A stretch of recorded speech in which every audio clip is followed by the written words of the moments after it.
ಸಚೇತನ ದಿನಾಂಕ 24/1/2026. ದೈಹಿಕ ವ್ಯಾಯಾಮ ಮಾಡೋಣ.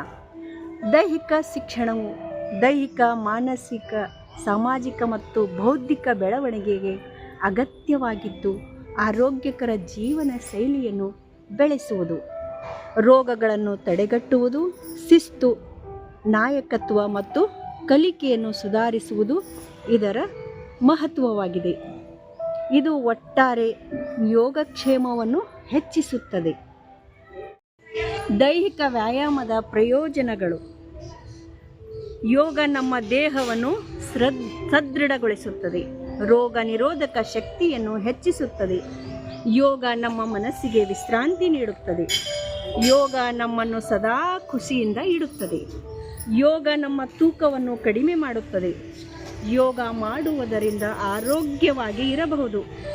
ಯೋಗ ಅನೇಕ ರೋಗಗಳಿಗೆ ಔಷಧಿ ನೀಡುತ್ತದೆ. ಯೋಗ ವ್ಯಕ್ತಿಯ ಮಾನಸಿಕ ಸ್ಥಿತಿ. ಯೋಗ ನಮ್ಮ ದೇಹವನ್ನು ಗಟ್ಟಿಯಾಗಿ ಮತ್ತು ಶಕ್ತಿಶಾಲಿಯನ್ನಾಗಿ ಮಾಡುತ್ತದೆ.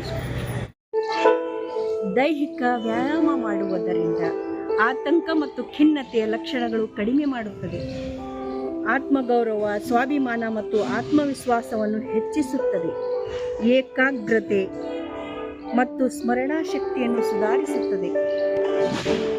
ಸಹಕಾರ, ನಾಯಕತ್ವ ಮತ್ತು ನ್ಯಾಯಯುತ ಆಟದ ಮನೋಭಾವ ಬೆಳೆಸುತ್ತದೆ. ಶಿಸ್ತು, ಪರಿಶ್ರಮ ಮತ್ತು ಕ್ರೀಡಾ ಮನೋಭಾವವನ್ನು ಕಲಿಸುತ್ತದೆ.